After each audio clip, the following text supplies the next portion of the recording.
ابو سعید خدری رضی اللہ تعالی عنہ بیان کرتے ہیں کہ حضرت جبریل علیہ السلام نبی پاک علیہ الصلاۃ والسلام کی خدمت میں حاضر ہوئے اور بولے، اے محمد صلی اللہ تعالی علیہ وسلم، آپ بیمار ہیں؟ نبی اکرم صلی اللہ علیہ وسلم نے فرمایا ہاں۔ تو وہ بولے، اللہ تعالیٰ کے نام سے برکت حاصل کرتے ہوئے میں آپ کو دم کرتا ہوں۔ یہ حضرت ابو سعید خدری رضی اللہ تعالیٰ عنہ اس حدیث پاک کے راوی ہیں، اور یہ حدیث پاک مسلم شریف، ابن ماجہ شریف اور ترمذی شریف کے اندر موجود ہے۔ نبی پاک علیہ الصلاۃ والسلام کی بارگاہ حریم ناز میں جناب جبریل امین حاضر ہوئے ان دنوں میں جن دنوں میں نبی پاک علیہ الصلاۃ والسلام بیمار تھے، تو آ کر عرض کی، اے آقا، کیا آپ علیل ہیں؟ کیا آپ بیمار ہیں؟ تو نبی پاک نے ارشاد فرمایا ہاں۔ تو عرض کی، یا سیدی یا رسول اللہ، پھر میں اللہ تعالیٰ کے نام کی برکت حاصل کرتے ہوئے آپ کو دم کرتا ہوں، ہر چیز کے شر سے بچانے کے لیے جو آپ کو اذیت دے، ہر جان کے شر سے یا ہر حسد کرنے والی آنکھ کے شر سے اللہ تعالیٰ آپ کو شفا دے، میں اللہ تعالیٰ کے نام سے برکت حاصل کرتے ہوئے آپ کو دم کرتا ہوں۔ اور اس حدیث کو امام مسلم نے بھی روایت کیا ہے۔ اس کا مطلب یہ ہے کہ اگر صحیح معنوں میں کوئی باعمل بندہ ہو تو اس سے دم کروانا یہ شرک اور کفر نہیں ہے، بلکہ علاج کروانا، دم کروانا، دم کرنا جناب جبریل کی سنت بنتا ہے یہاں، اور دم کروانا رسول پاک کی سنت بنتا ہے۔ دوسری حدیث مبارکہ اور اس کے راوی حضرت ابن عباس رضی اللہ تعالی عنہ ہے۔ نبی اکرم صلی اللہ تعالی علیہ وآلہ وسلم حضرت حسن اور حضرت حسین کو ان الفاظ میں دم کیا کرتے تھے، میں تم دونوں کو اللہ تعالیٰ کے ان مکمل کلمات کے وسیلے سے پناہ میں دیتا ہوں، شیطان سے اور تکلیف دہ ہر چیز سے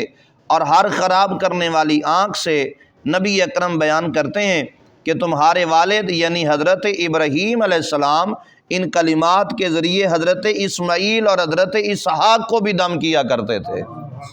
اور یہ حدیث پاک بھی ترمذی شریف کے اندر اور ابن ماجہ کے اندر موجود ہے۔ تو محترم حضرات، حضرت ابو ہریرہ رضی اللہ تعالی عنہ بیان کرتے ہیں کہ نبی اکرم صلی اللہ تعالی علیہ وآلہ وسلم نے ارشاد فرمایا ہے، اللہ تعالیٰ جس شخص کے لیے بھلائی کا ارادہ کرے وہ اس تک پہنچا دیتا ہے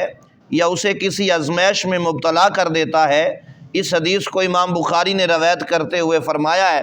کہ جب بھی کوئی آزمائش آئے، کوئی کسی بیماری میں اگر بندہ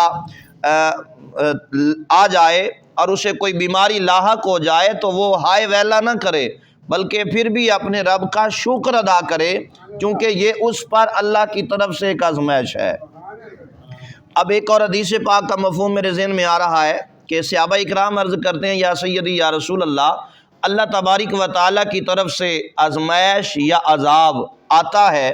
اس کا ہمیں کیسے پتہ چلے گا کہ یہ ہماری آزمائش ہے یا یہ ہم پر عذاب نازل کیا جا رہا ہے؟ ہمیں پتہ کیسے چلے گا؟ ہمیں معلوم کیسے ہوگا؟ تو رسول پاک صلی اللہ تعالی علیہ وآلہ وسلم نے ارشاد فرمایا، اے غلاموں، اے صحابہ، قیامت تک آنے والوں کے لیے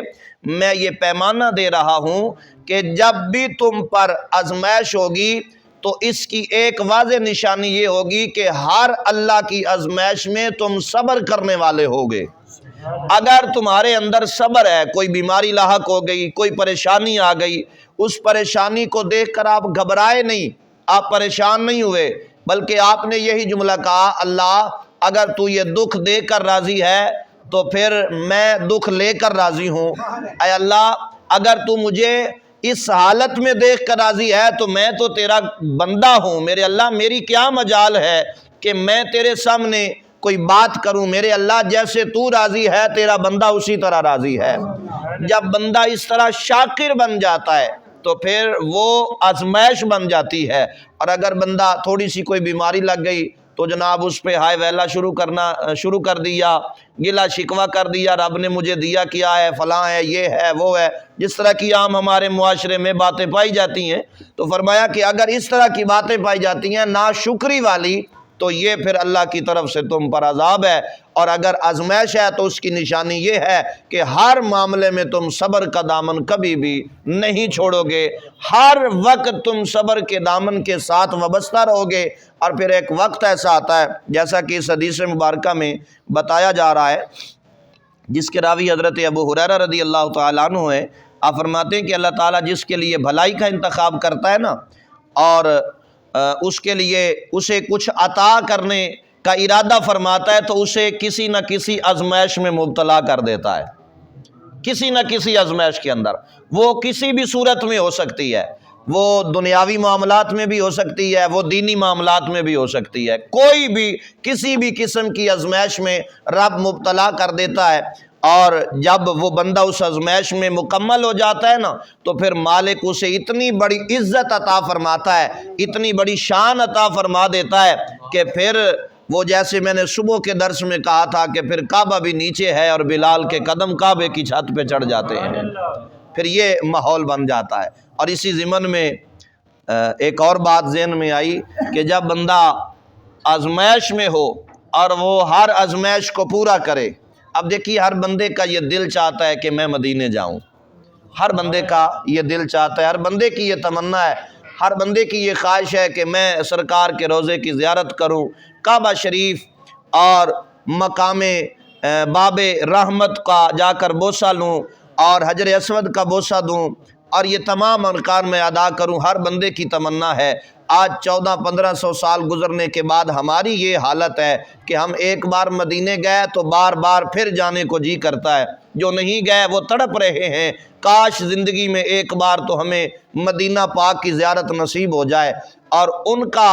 ان اصحاب رسول اور ان نبی پاک علیہ الصلوۃ والسلام کے غلاموں کا اور نبی پاک سے محبت کرنے والوں کا عالم کیا ہوگا جنہوں نے حضور کے پیچھے نمازیں پڑھی ہیں۔ اور پھر مدینہ شریف سے کچھ فاصلے پر ایک بہت بڑی عظیم ہستی جسے حضرت اویس کرنی کہا جاتا ہے، آپ بھی تشریف فرمائیں، لیکن آزمائش میں ہے، ایک بہت بڑے امتحان میں ہے۔ اور ایک وقت ایسا آیا کہ اپنی اماں کو کہنے لگے اماں جی آج میرا بہت جی کر رہا ہے کہ آج میں اپنے محبوب کا دیدار کر کے آؤں۔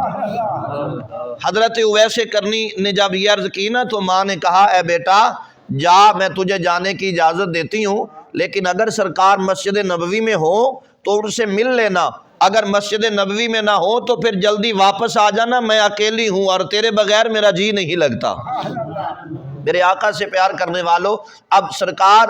سے محبت کرنے والے جناب حضرت اویس کرنی آپ تشریف لاتے ہیں، مدینہ شریف میں حاضر ہوتے ہیں اور مسجد نبوی میں جاتے ہیں تو کیا دیکھا منظر کہ نبی پاک علیہ الصلوۃ والسلام مسجد نبوی میں موجود نہیں ہیں۔ پوچھا سرکار کہاں ہیں؟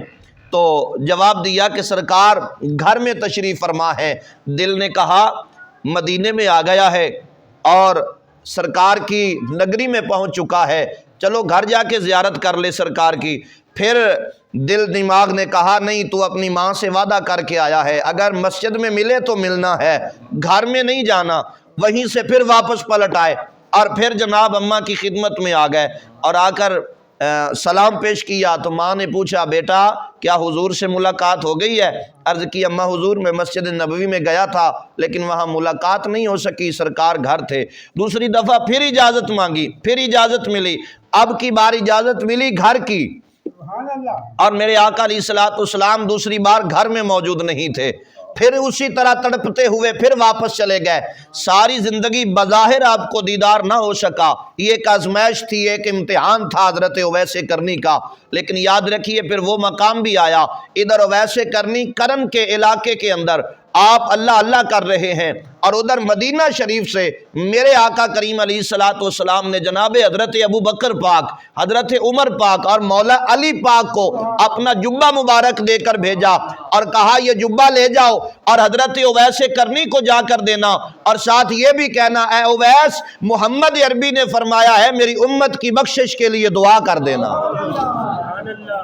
میری امت کی بخشش کے لیے دعا کر دینا۔ پھر یہ مقام بھی ملتا ہے کہ وہ نبیوں کا سلطان، نبیوں کا امام حضرت اویس کرنی کی طرف یہ پیغام بھیج رہا ہے اور ارشاد فرما رہا ہے اے اویس میری امت کی بخشش کے لیے دعا کرنا۔ اور پھر ادھر حضرت اویس کرنی کو یہ مقام ملا، یہ آزمائش تھی کہ بظاہر تو حضور سے ملاقات نہ ہو سکی، لیکن روحانی یہ تعلق اتنا بن گیا، ادھر پیغام ملتا ہے، وہ ایک بڑا طویل لمبا واقعہ ہے، ادھر جناب پیغام ملتا ہے، ادھر حضرت اویس پاک سر سجدے میں رکھ دیتے ہیں۔ کتابوں میں یہ بات موجود ہے، یہ لفظ موجود ہے کہ حضرت اویس کرنی کافی دیر تک سجدے میں رہے اور عرض کی اللہ میرے محبوب کی امت کو بخش دے۔